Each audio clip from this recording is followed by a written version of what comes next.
నిన్ను మెచ్చి నీ కోసం వచ్చానులే, కడదాకా నిన్నింక విడబోనులే. ఈ ఆనందం అనుబంధం ఏ జన్మ వరమో అల్లుకుంది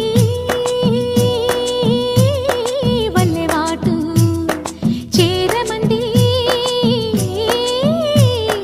చెట్టు చాటు.